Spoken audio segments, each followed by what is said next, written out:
Hello student, good morning. आज की तारीख है 9 फरवरी 2024। आज के करंट अफेयर क्वेश्चन और लल्लन टॉप प्रश्नों में आप सभी का स्वागत है। यह current affair question Kumar Gaurav sir के करंट अफेयर से लिया गया है, जो कि इसमें पूरी व्याख्या और साथ में लल्लन टॉप प्रश्न भी सम्मिलित होते हैं। तो बिना टाइम वेस्ट किए हुए आप सभी से रिक्वेस्ट करते हैं कि प्लीज़ वीडियो को शेयर और सपोर्ट जरूर किया करें स्टूडेंट। आज के करंट अफेयर को शुरू करने से पहले जिस भी ग्रुप में आप सभी जुड़े हों भाई बहन, प्लीज़ एक बार ज़रूर शेयर किया करें। तो चलिए शुरू करते हैं बिना टाइम वेस्ट किए हुए आज के अपने 9 फरवरी 2024 के दैनिक समसामयिक सभी प्रतियोगी परीक्षाओं के लिए महत्वपूर्ण प्रश्न। आज का करंट अफेयर प्रश्न नंबर 1, अंतर्राष्ट्रीय ऊर्जा की रिपोर्ट के अनुसार दुनिया में नवीकरणीय ऊर्जा क्षमता में शीर्ष देश कौन सा है। तो अंतर्राष्ट्रीय ऊर्जा की रिपोर्ट के अनुसार दुनिया में नवीकरणीय ऊर्जा क्षमता में शीर्ष देश कौन सा है, तो हमारा सही जवाब हो जाएगा चीन। इसके बारे में पूरी व्याख्या देख लेते हैं। तो नवीकरणीय ऊर्जा किसे कहते हैं? इसका मतलब होता है प्रदूषण रहित ऊर्जा या फिर स्वच्छ हरित ऊर्जा। अगर बात करें नवीकरणीय ऊर्जा का एग्जाम्पल कौन कौन से होते हैं, तो सौर ऊर्जा, पवन ऊर्जा और जल ऊर्जा, ये सभी ऊर्जा जो है नवीकरणीय ऊर्जा के स्रोत कहलाते हैं। इसमें जो है नवीकरणीय ऊर्जा में जो है जीवाश्म ईंधन का प्रयोग नहीं होता है, जैसे कोयले का, पेट्रोल का, डीजल का प्रयोग नहीं होता है। अभी जो है हाल ही में अंतर्राष्ट्रीय ऊर्जा एजेंसी की रिपोर्ट के अनुसार सबसे ज़्यादा नवीकरणीय ऊर्जा क्षमता वाला देश कौन सा है, यानी कि सबसे ज़्यादा नवीकरणीय ऊर्जा का विकास किस देश में हुआ है, तो हमारा सही जवाब हो जाएगा ऑप्शन चीन। कौन सा हो जाएगा? तो इस मामले में पहले नंबर पर चीन हो जाएगा, दूसरे नंबर पर यूरोप हो जाएगा। मतलब यूरोप महाद्वीप में उतना विकास नहीं हुआ है नवीकरणीय ऊर्जा का जितना अकेले चीन में हुआ है, और तीसरे नंबर पर यूएसए है। और अपना भारत जो है अगर बात करें तो 2017 से लेकर 2022 तक भारत में 91 गीगावाट का विकास हुआ है। अब देख लेते हैं कुल विश्व में जो है 510 गीगावाट नवीकरणीय ऊर्जा क्षमता का विकास हुआ है। तो पूरे विश्व में कितना गीगावाट नवीकरणीय ऊर्जा का विकास हुआ है, तो 510, जिनमें से अकेले 360 गीगावाट उत्पादन कौन करता है, तो चीन करता है। इसके बाद दूसरे नंबर पर यूरोप है, तीसरे पर यूएसए है, और अपने भारत में देखा जाए तो 2017 से लेकर 2022 तक 91 गीगावाट जो है नवीकरणीय ऊर्जा का विकास हुआ है। COP 28 में जो है जिसका आयोजन यूएई में किया गया था, इसमें जो है टारगेट रखा गया था कि 2030 तक हम नवीकरणीय ऊर्जा का क्षमता जो है 11,000 गीगावाट तक उत्पादन करेंगे। तो 2030 तक जो है नवीकरणीय ऊर्जा क्षमता का विकास कितना करने का लक्ष्य रखा गया है, तो 11,000 गीगावाट रखा गया है, जो कि कहाँ पर रखा गया था, तो COP 28, जिसका फुल फॉर्म होता है कॉन्फ्रेंस ऑफ पार्टीज 28, जिसका आयोजन कहाँ पे किया गया था, तो यूएई में किया गया था।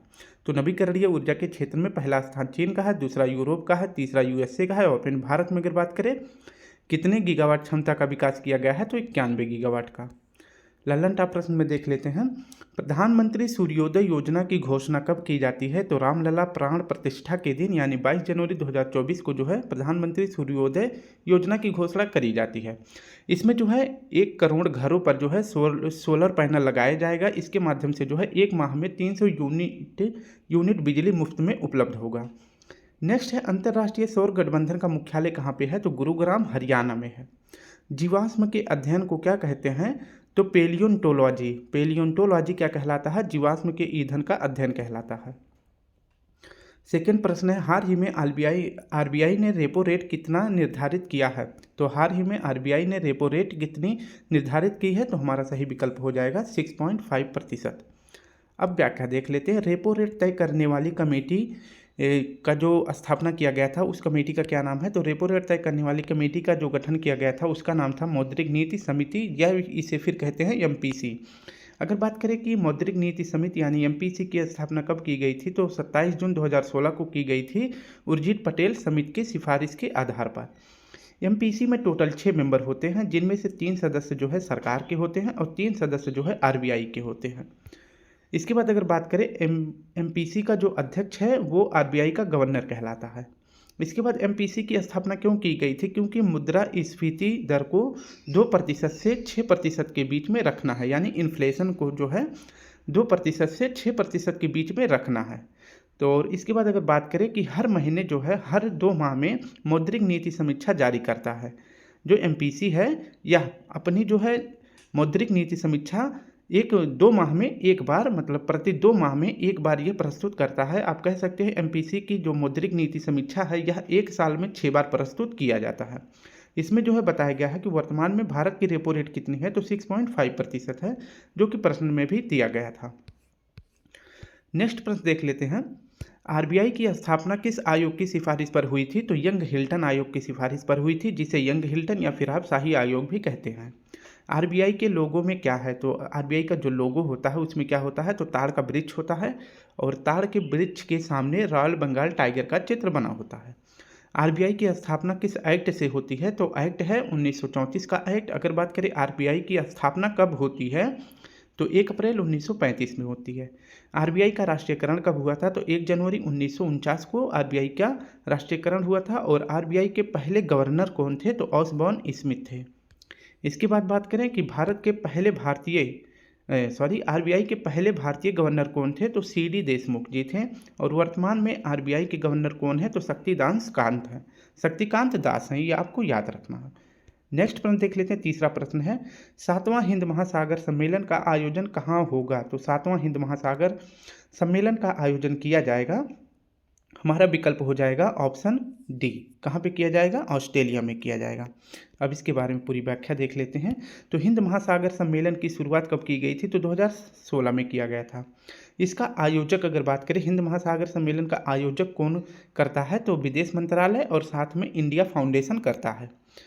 हिंद महासागर का 7वां आयोजन कहाँ पे होगा, तो पर्थ के ऑस्ट्रेलिया में होगा, ये आपको याद रखना है, ठीक है, यानी पर्थ में होगा जो कि ऑस्ट्रेलिया में है। इसके बाद इसमें भारत की तरफ से भाग कौन लेंगे, तो विदेश मंत्री एस जयशंकर जी इसमें भाग लेने वाले हैं। और अब की बार जो है इसकी थीम रखी गई है towards a stable and sustainable Indian ocean. Next देख लेते हैं। ऑप्शन में 3 और ऑप्शन थे। यूएई की राजधानी का नाम है आबू धाबी और यहाँ की मुद्रा का नाम है दिरहम। बांग्लादेश की राजधानी का नाम है ढाका और यहाँ की मुद्रा है टका। श्रीलंका की राजधानी का नाम है श्रीवर्धनेपुरा कोट्टे और यहाँ की मुद्रा का नाम है रुपया। नेक्स्ट है, हाल ही में wild life photographer of the year people's choice award किसे मिला है, तो हाल ही में wild life photographer of the year का पीपुल्स चॉइस अवार्ड किसे दिया गया है, तो हमारा सही जवाब हो जाएगा ऑप्शन ए, आइस बेड को। इसके बारे में पूरी व्याख्या देख लेते हैं। तो wild life photographer of the year में जो है पीपुल्स चॉइस अवार्ड किसे दिया गया है, तो आइस बेड फोटो को दिया गया है, ठीक है। और अगर बात करें कि आइस बेड फोटो को किसने खींचा है, तो उनका नाम है नीना सरीखानी जी और ये कहाँ की हैं, ये यूके की फोटोग्राफर हैं। इन्होंने कौन सा फोटो खींचा है जिसके लिए इनके फोटो को पीपुल्स चॉइस अवार्ड से सम्मानित किया गया है, ठीक है। तो ये इस प्रकार का, तो ये एक ध्रुवीय भालू है और ये अगर बात करें कि ये चित्र जो है कहाँ का है, किस देश का है, तो ये नॉर्वे देश का है, ठीक है। इस फोटो को खींचने के लिए नीना जी ने 3 दिन तक इस भालू के पीछे पीछे तक इधर उधर दौड़ती रही, तब जाकर ये जहाँ पे सोया था और इसके बाद इस फोटो को क्लिक किया था, ठीक है।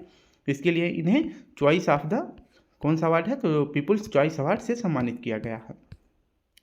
नेक्स्ट देख लेते हैं। वैजयंती माला को हाल ही में कौन सा पुरस्कार दिया गया है, तो पद्म विभूषण दिया गया है। और वैजयंती माला जो है भरतनाट्यम की नृत्यांगना है। मिथुन चक्रवर्ती को हाल ही में कौन सा पुरस्कार मिला है, तो इन्हें पद्म विभूषण दिया गया है, पद्म भूषण दिया गया है। रोहन बोपन्ना को हाल ही में कौन सा पुरस्कार दिया गया है, तो इन्हें पद्मश्री अवार्ड दिया गया है। और रोहन बोपन्ना जो है टेनिस के प्लेयर हैं। 5वां प्रश्न है, हाल ही में इसरो ने ड्रोन पायलटों के प्रशिक्षण और ड्रोन पोर्ट निर्माण के लिए किससे समझौता किया है, तो इसरो ने ड्रोन पायलटों के प्रशिक्षण और ड्रोन पोर्ट निर्माण के लिए किसके साथ समझौता किया है, तो हमारा सही जवाब हो जाएगा केरल सरकार के साथ। अब देख लेते हैं, इसरो तेलंगाना सरकार के बीच में समझौता हुआ है। इसरो और तेलंगाना सरकार के बीच में समझौता हुआ है और यह समझौता जो है ड्रोन पायलट को प्रशिक्षण करने के लिए हुआ है। यह भारत में पहली बार ऐसा हो रहा है कि ड्रोन पायलट को प्रशिक्षण करने के लिए किसी संगठन और किसी राज्य सरकार के बीच समझौता हुआ है।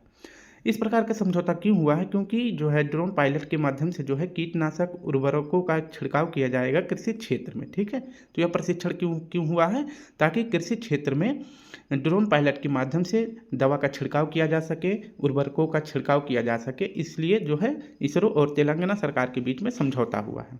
अगर बात करें ड्रोन का फुल फॉर्म क्या होता है, ड्रोन का मतलब होता है UAV यानी अनमैन्ड एरियल व्हीकल, यानी मानव रहित जो विमान होता है उसे ड्रोन कहा जाता है। नेक्स्ट हमारा हो जाता है तेलंगाना की अगर बात करें कि स्थापना कब होती है, और अगर बात करें कि भारत का नवीनतम राज्य कौन सा है तो तेलंगाना है, और इसकी स्थापना हुई थी 2 जून 2014 को। अगर बात करें कि तेलंगाना में विधानसभा सीट कितनी है तो 119 है, लोकसभा सीट कितनी है 17 है, और राज्यसभा सीट कितनी है 7 है। और यहाँ के सीएम कौन है तो तेलंगाना के सीएम है रेवंत रेड्डी जी। और इसके बाद अगर हम देखें तो एक सेकंड स्टूडेंट, अगर हम देखें कि यहाँ की गवर्नर कौन है तो यहाँ की गवर्नर है तमिलसाई सौंदरराजन जी, जो कि महिला है। छठा प्रश्न है हमारा, टॉम ट्रैफिक इंडेक्स 2023 के अनुसार सबसे धीमा शहर कौन सा है। तो टॉम ट्रैफिक इंडेक्स 2023 के अनुसार सबसे धीमा शहर कौन सा है। तो धीमा का मतलब यहाँ पे देखा गया है कि जहाँ पे गाड़ियों को मतलब आगे बढ़ने के लिए या फिर चलने के लिए ज़्यादा प्रॉब्लम हो, यानी कि ट्रैफिक का सबसे ज़्यादा वहाँ पे भरमार हो। तो टॉम ट्रैफिक इंडेक्स के 2023 के अनुसार सबसे धीमा शहर कौन सा है तो हमारा सही विकल्प हो जाएगा लंदन, यानी कि लंदन में सबसे ज़्यादा ट्रैफिक रहती है। टॉम ट्रैफिक इंडेक्स 2023 में विश्व का सबसे धीमा शहर है लंदन, दूसरा है डबलिन जो कि आयरलैंड की राजधानी है, और छठे नंबर पर अपना बेंगलुरु है, और 7वें नंबर पर अपना पुणे है। तो टॉम इंडेक्स ट्रैफिक इंडेक्स में पहला स्थान लंदन का है, दूसरा डबलिन का, 6वें नंबर पर बेंगलुरु है, और 7वें नंबर पर पुणे है। अगर बात करें पाकिस्तान का इसमें कौन सा रैंक है तो पाकिस्तान जो है इस लिस्ट में है ही नहीं, क्योंकि वहाँ उसके यहाँ पे तेल ही नहीं है, तो गाड़ी कहाँ से होगी, ठीक है। अब देखते हैं कि लंदन में जो है किस का मुख्यालय है तो एमनेस्टी इंटरनेशनल का मुख्यालय कहाँ पे है तो यह लंदन में है। हेनले पासपोर्ट इंडेक्स में भारत की रैंक कितनी है तो भारत की रैंक है 80। नेक्स्ट देख लेते हैं, 7वां प्रश्न है, वाटर डाइजेस्ट विश्व जल पुरस्कार 2023-24 के तहत जल योद्धा पुरस्कार किसे मिला है। तो जल योद्धा पुरस्कार 2023-24 के लिए किसे दिया गया है तो किस प्राधिकरण को, तो सही विकल्प हमारा हो जाएगा ऑप्शन ए नोएडा प्राधिकरण को। अब देख लेते हैं, जल योद्धा पुरस्कार 2023-24 में यह काम प्रदान किया जाएगा तो यह नई दिल्ली में प्रदान किया जाएगा, और किसे दिया जाएगा तो नोएडा प्राधिकरण को दिया जाएगा। तो जल योद्धा पुरस्कार किसे मिला है, नोएडा प्राधिकरण को, और यह कहाँ प्रदान किया गया है तो नई दिल्ली में। और यह पुरस्कार कौन दिया है तो यह पुरस्कार यानी जल योद्धा पुरस्कार प्रदान किया है यूनेस्को और इंडियन गवर्नमेंट ने। तो इंडियन गवर्नमेंट और यूनेस्को ने मिलकर नोएडा प्राधिकरण को जल योद्धा पुरस्कार से सम्मानित किया है। अगर बात करें जल मंत्री, जल शक्ति मंत्री कौन है तो गजेंद्र सिंह शेखावत जी हैं। नेक्स्ट देख लेते हैं ललन टॉप प्रश्न में, मोटो जीपी रेस हाल ही में भारत में पहली बार कहाँ हुआ है। तो मोटो जीपी रेस का आयोजन भारत में पहली बार हुआ है, और इसका आयोजन कहाँ पे हुआ है तो ग्रेटर नोएडा में किया गया था। अगर स्पेशली जगह पूछे तो बुद्ध इंटरनेशनल सर्किट में मोटो जीपी रेस का आयोजन किया गया था, और इसका विजेता कौन था तो मार्को बेचेनजी था, जो कि इटली का रेसर है। और इसमें बात करें कि मोटो जीपी रेस में टाइटल स्पॉन्सर कौन था भारत की तरफ से तो इंडियन ऑयल था। अब नेक्स्ट देख लेते हैं, राज्य श्रेणी में स्वच्छता सर्वेक्षण के अनुसार सबसे अग्रणी राज्य कौन सा है। तो राज्य श्रेणी में स्वच्छता सर्वेक्षण के अनुसार सबसे अग्रणी राज्य कौन सा है तो पहले नंबर पर महाराष्ट्र है, और दूसरे नंबर पर मध्य प्रदेश है। अगर वही बात करें कि शहर श्रेणी में सबसे स्वच्छता सर्वेक्षण वाला राज्य, सबसे स्वच्छता सर्वेक्षण वाला शहर कौन सा है तो इंदौर पहले नंबर पर है, और सूरत दूसरे नंबर पर है। अगर जो है गंगा नदी के किनारे स्थित शहरों में देखें कि स्वच्छता सर्वेक्षण के लिए सबसे स्वच्छ शहर कौन सा है तो आपका प्रयागराज और वाराणसी है, ठीक है। तो अगर गंगा नदियों के किनारे देखें सबसे स्वच्छ शहर प्रयागराज, और दूसरा आपका वाराणसी है। अगर शहर में देखें सबसे स्वच्छ शहर कौन सा है तो इंदौर और सूरत है, और अगर राज्य श्रेणी में देखें तो महाराष्ट्र और मध्य प्रदेश है।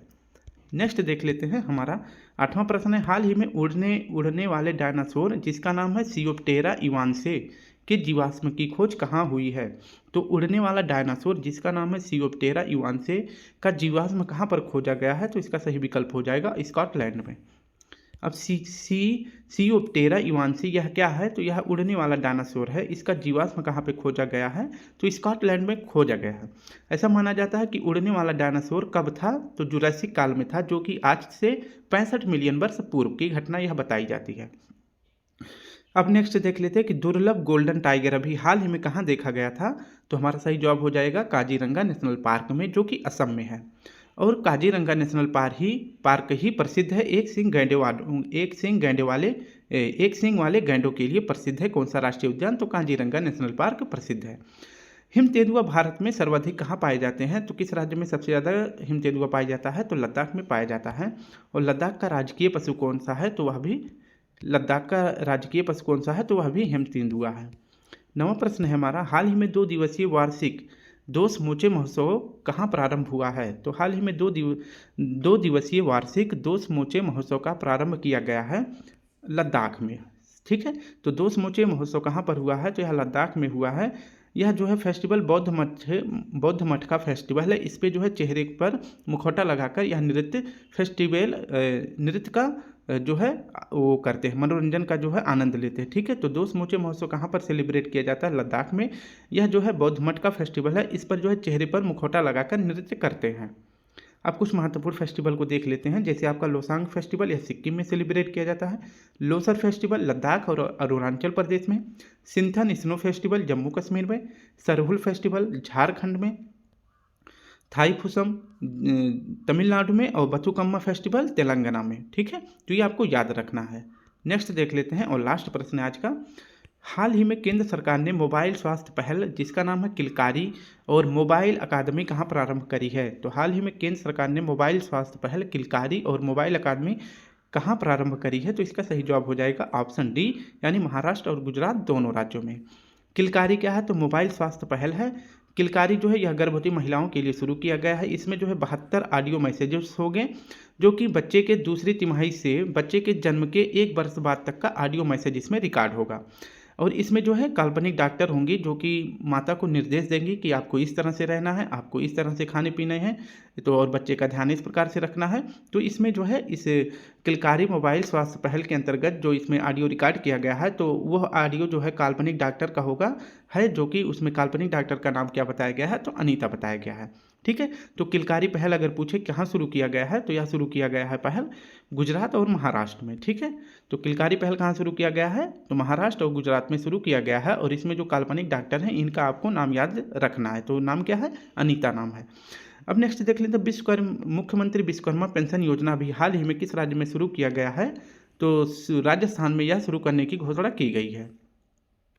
नेक्स्ट देख लेते हैं, मिलेट्स के लिए उत्कृष्टता केंद्र की स्थापना कहाँ हुई है? तो मिलेट्स के लिए उत्कृष्टता केंद्र की स्थापना की गई है हैदराबाद में। लास्ट देख लेते हैं हमारा, यूएई ने सुपर 30 के संस्थापक आनंद कुमार को गोल्डन वीज़ा प्रदान किया है। ठीक है, तो सुपर 30 के संस्थापक आनंद कुमार को गोल्डन वीज़ा प्रदान किया गया है। ये आपको फिगर में भी देख सकते हैं। और किसके द्वारा दिया गया है? तो यूएई के द्वारा दिया गया है। अगर स्टूडेंट आप सभी को मेरा वीडियो अच्छी लगे तो प्लीज़ वीडियो को लाइक शेयर कमेंट जरूर करें।